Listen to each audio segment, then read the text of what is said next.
Hello, everybody, and welcome to another episode of the Death Row History Channel. I am your host, Mr. Toad, and boy do I have an episode for you. We have reached episode 3 in our quest to find the most humane method of execution. In the first round, we had lethal injection versus the electric chair. And lethal injection just barely squeaked by. In our second round, we had the gas chamber versus firing squad. And, drumroll please, the winner, by a landslide, the firing squad. A no-brainer. I don't know of many people that would want the gas chamber. Well, maybe one guy in Missouri, but I'll do a video over that later. But, okay, so we have the competitors. In the first corner, we have the baby. Lethal injection, the most common method of execution in the United States as of 2020. Every state that has the death penalty uses lethal injection as their main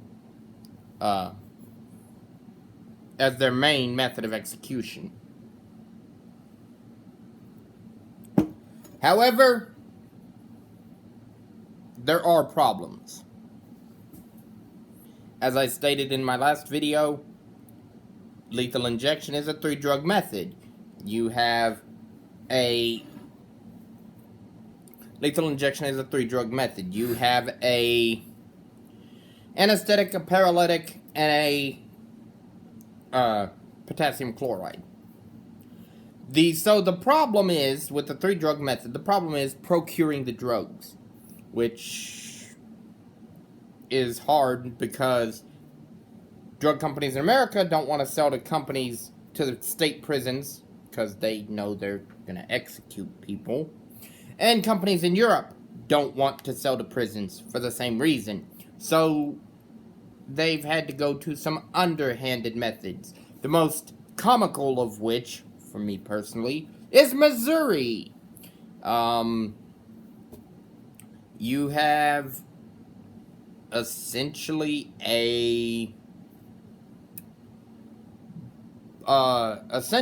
you had a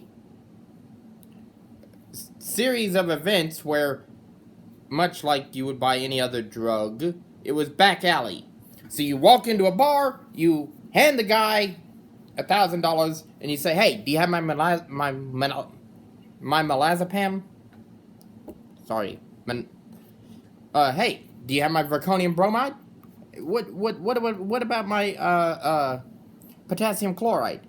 You know, I'm good for the money. I'm good. I just need the drugs so I can go execute someone."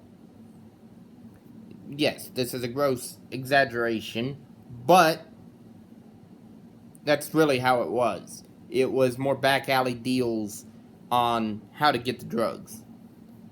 And with that, you also have the issue of botched executions. I'm not going to dive into that much because I do plan on doing a video over botched executions. But a botched execution is an execution that goes against protocol, which for lethal injection means that instead of sticking the IV in the arm, if you stick it anywhere else, the wrist, the neck, the groin, there's one for you, then it's a botched execution. And there are plenty of cases, some not as bad as others, some that would just horrid. I will cover all of those in a later video.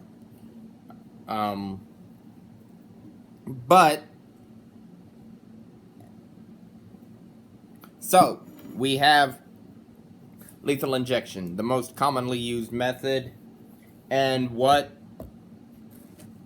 people know as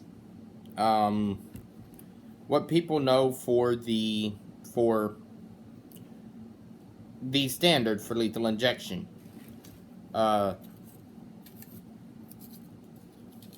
And so, yeah. The funny thing with lethal injection is some states use a dummy method, which means that they have 3 buttons. One button starts the execution, the other 2 do not. That way, the guards can justifiably say, I didn't kill the person. Or if you find that one weird person that actually enjoys death, they can say, I did kill them. I killed someone. Somehow I don't think that's something to brag about, but mortality is a very unusual thing. So, we have lethal injection. 1,083 executions as of 2018. By 2020, the number is probably closer to 1,200. I'm not real sure on the statistics. In the other corner, we have the firing squad. Old Faithful. 1 bullet, 4 bullets, 3 blanks, 1 bullet, 1 man, 1 execution. That's it. And the firing squad, at its height, was used by less than 10 states. The most notable state to use it was Utah. Yes, the Mormon capital of America, the bastion of religion. You know, everybody thinks of Utah, they think of the Mormon Church. Well, they also used the firing squad more extensively than any other state in the Union. The first execution after the reintroduction of the death penalty into America was in Utah, was Gary Gilmore. I'm not going to touch on Mr. Gilmore because there's already way too many stories, way too many documentaries, videos, books, you name it. He's got a lot of press. If you want a good documentary on Gary Gilmore, check out Death Row Executions. The Executioner's Song is a book that was written over Gary Gilmore. Another, if you want to know more about Mr. Gilmore, read that book.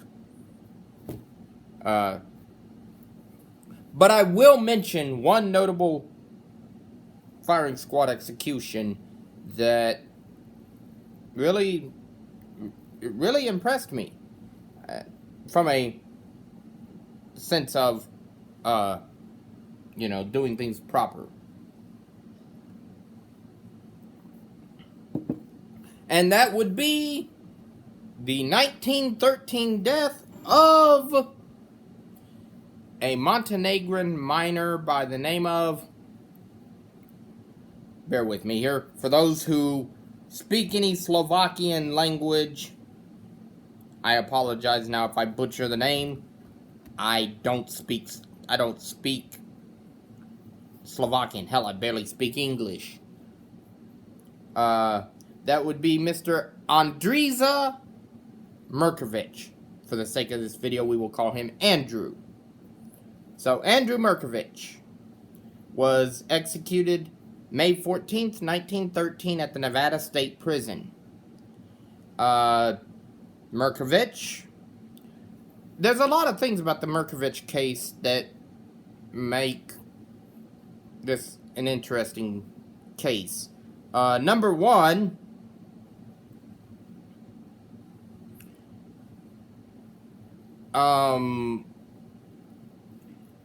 he killed his attorney.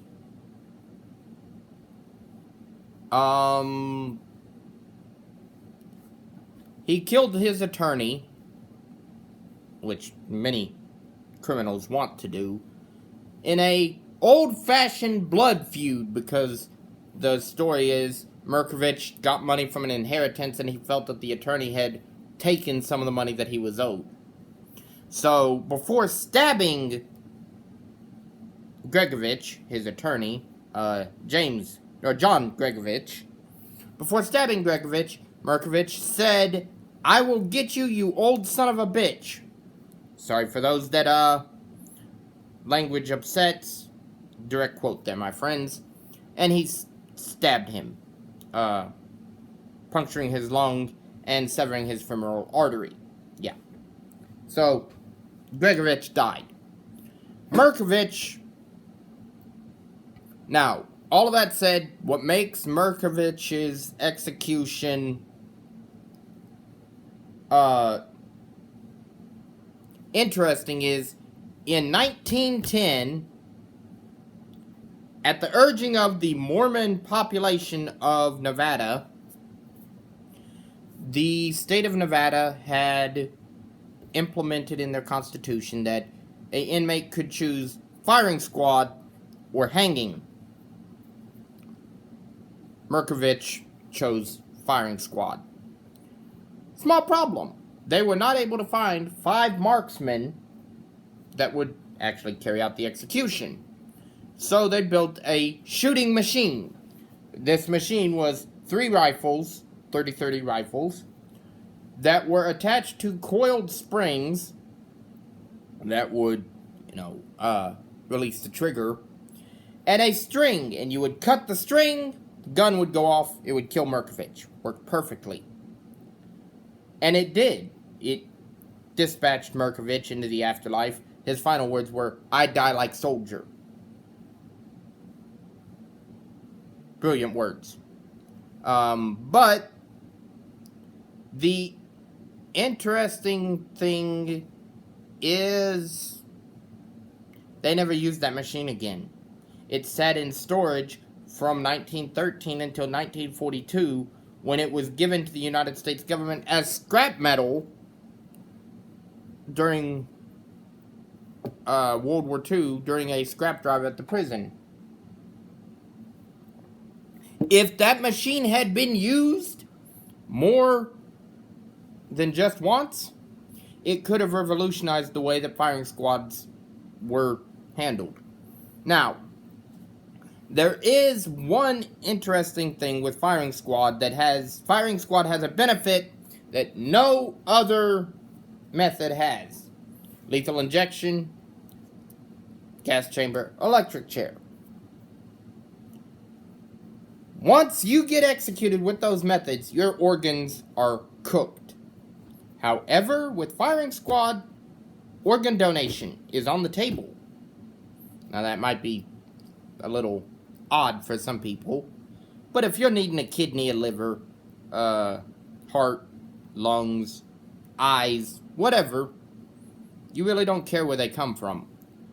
But yes, the inmate can opt to have their organs donated.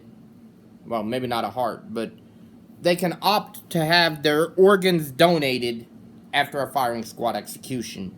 There's a famous story of Gary Gilmore after he got executed.